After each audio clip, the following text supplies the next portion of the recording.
dark cloud hanging over our head, Steve, right, that we did before, which was a nuclear-armed, sick country of Iran, because it might have affected your country, Saudi Arabia, and the others, and it certainly affected Israel more than anybody, the hatred they have for Israel, but it also affected us, because with modern-day equipment, they can fly. And how about the fact that they flew a missile 2,700 miles the other day? They didn't say they had that.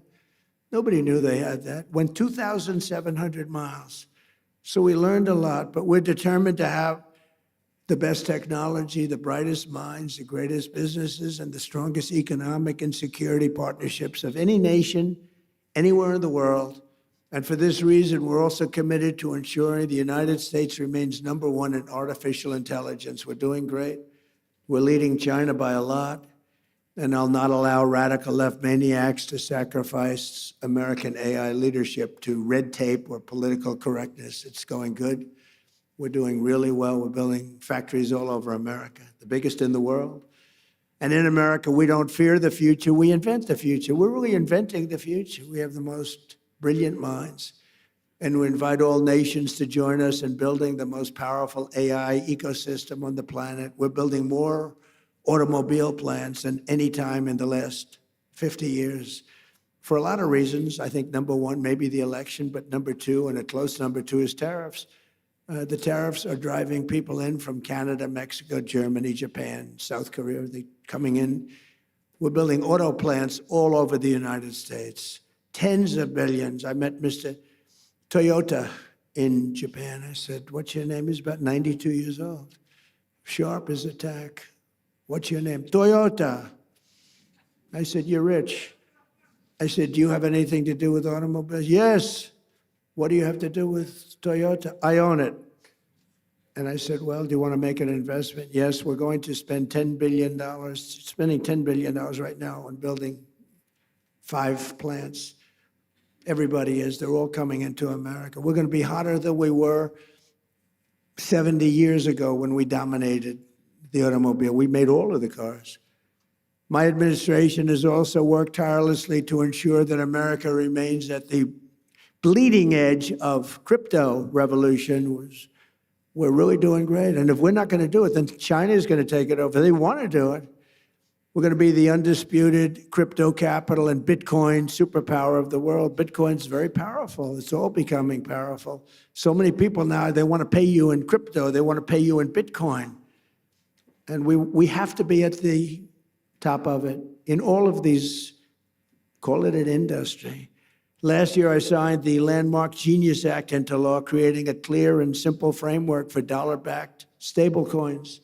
And this was a historic achievement, and I'll not allow Democrats and their big bank donors, although they've had a lot of support for crypto. They will say that. The Democrats have been very strong on crypto. They want to see it too, which is shocking if you want to know the truth.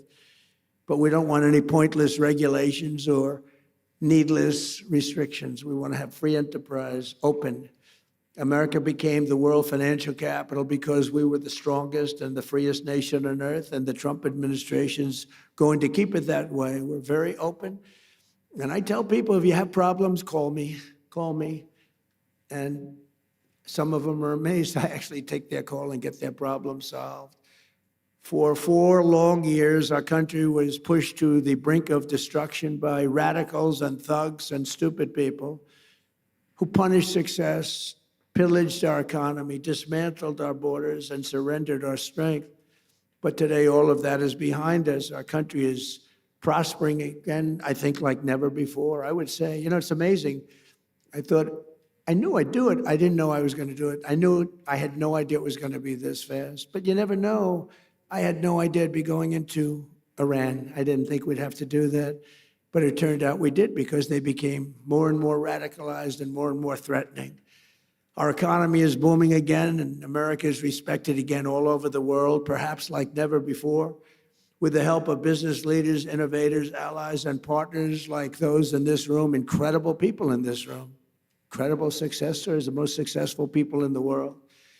We'll seize every opportunity, overcome every challenge, defeat every threat, and America and our allies will thrive and prosper and win like no nations have ever won before. You're going to win like you've never had before. So I want to just thank everybody very much, and I'm asked to take a few questions. And unlike other politicians, they would like the questions screened. I don't ask for screening of the questions. You can ask me anything you want. You can talk sex. You can do whatever the hell you want. I'm here for you. Whatever question you want, you can ask. So do you want to do that? Do we have some people handling this? Here he comes. Look at this man. Very powerful man coming up, ladies and gentlemen. We'll take some questions. Good. Thank you. Thank you very much, Mr. President. Thank you so much. And thank you for accepting to take 5 questions. We don't want to take too much of your time. So let's talk about business. In one sentence, where should the world invest in America right now? Say it, what? Where should the world invest in America right now? Well, look, the one that they're going crazy about is AI. Now, sometimes you'll say, let's go the opposite, because I've seen it. You know, everyone goes, but AI is going crazy. AI, so my family, we made Don, the whole family. Erica's doing a good job. All of us, Ivanka, we liked real estate. When you can make money in real estate, it's a great business, but I see some of these guys come into my office, they're wearing a T-shirt and they're 24 years old. Dad, he's got a net worth of $24 billion. I said, you gotta be kidding. Off a little contraption.